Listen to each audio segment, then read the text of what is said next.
death of Jesus being built on sand, and imagine that for centuries, people have bowed before an image that never truly existed the way they were told, because the crucifixion, the very event said to be the cornerstone of Christian faith, carries within it gaping holes, contradictions, and a trail of silence so deafening that it should make every thoughtful person pause.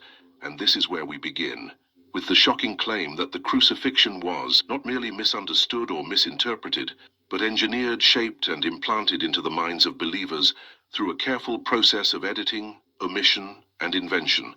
Before you go, I need to speak to you from the...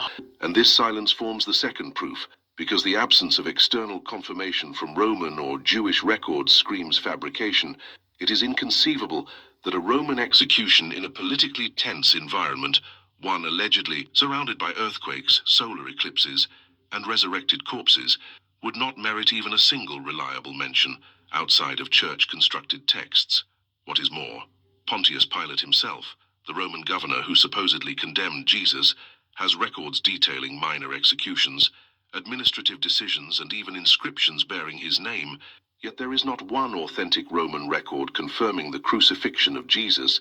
Instead, what we find is later Christian writings retroactively trying to insert Pilate into the narrative, forging letters and reports to create a veneer of authenticity.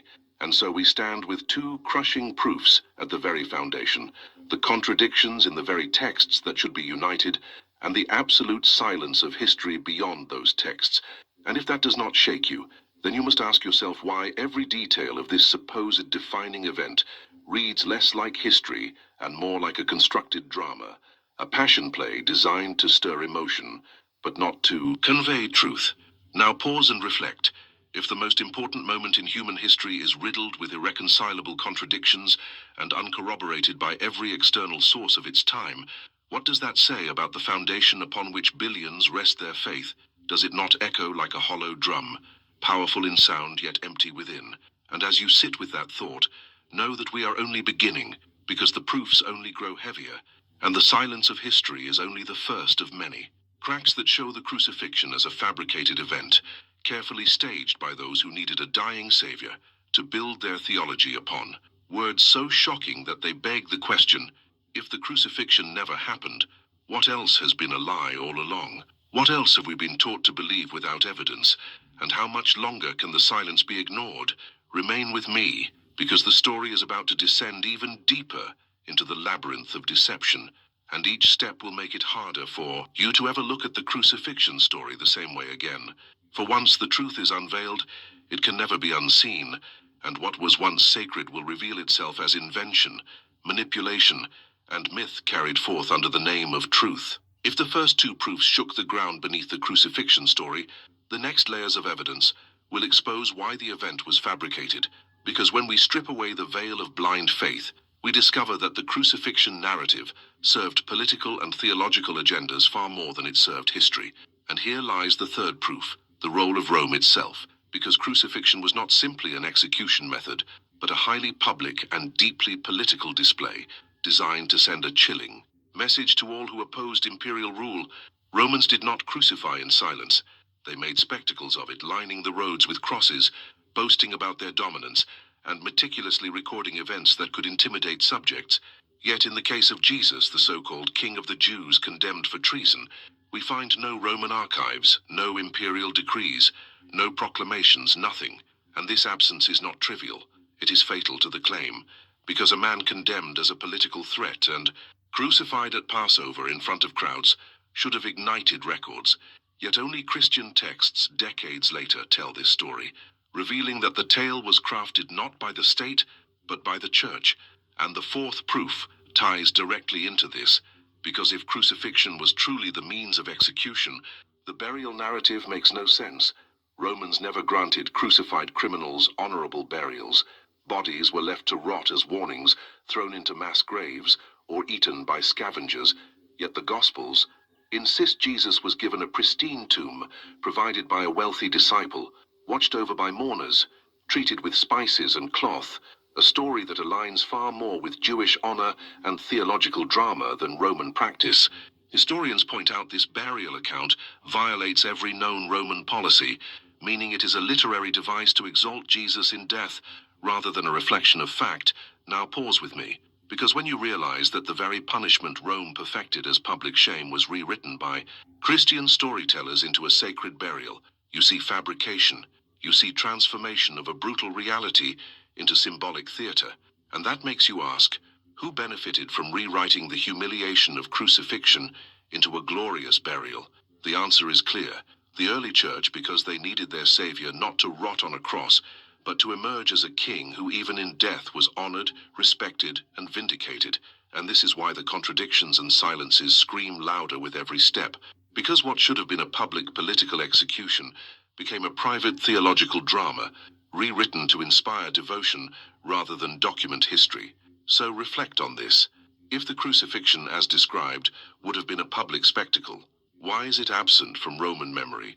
And if burial by a rich disciple was impossible under Roman custom, why do we find it in the story? The answer is because someone wanted you to believe in something that never happened. Someone needed the death of Jesus to carry not the stench of defeat, but the aroma of divine victory. And so we see how fabrication crept in, weaving itself into the story until truth was buried beneath layers of invention. And if 2,000 years of tradition have blinded us to this, then today you see it more clearly. The cracks in the crucifixion narrative are not minor inconsistencies, but colossal fractures that reveal the entire foundation as built upon myth. And the deeper we go, the more the evidence aligns, not with the cross on a hill, but with pens in the hands of authors decades later, shaping theology through fiction rather than eyewitness testimony. And with that, we stand at 4 undeniable proofs: the contradictions of the Gospels, the silence of history, the absence of Roman records, and the burial story that defies all known customs. And if that is not enough to make you tremble, then remember, we are not even halfway through, and what comes next will dismantle the very core of the crucifixion belief, until nothing but invention remains. So brace yourself, because the lies are only beginning to unravel, and once you see the web, you will never again believe it was spun by truth. And now we plunge deeper, because the next proofs not only reveal cracks in the crucifixion story, but show outright fabrication that cannot be dismissed as mere oversight or misunderstanding. And here we encounter the 5th proof, which comes from the very writings of Paul, the earliest Christian documents we possess. Because if anyone should have given us a vivid account of the crucifixion, it is Paul, the missionary who claimed to spread the gospel only a couple of decades after the supposed event. Yet read his letters carefully and you will see the silence. He speaks of a Christ crucified as a theological idea, but offers no details, no place, no time, no Pilate, no Calvary, no thieves at his side, no women at the cross, nothing resembling the passion drama later painted by the Gospels. And this silence screams because Paul was writing to communities who needed convincing. And if the story of the crucifixion as we know it existed, he would have used its power to persuade. But instead, his Jesus dies in cosmic abstraction, a mystical sacrifice without nails or wooden beams. And this tells us the story had not yet been invented in its dramatic form. And so the crucifixion as we know it was not history remembered, but fiction later created. And the 6th proof stands with archaeology and Jewish practice, because crucifixion victims were rarely, if ever, buried in tombs.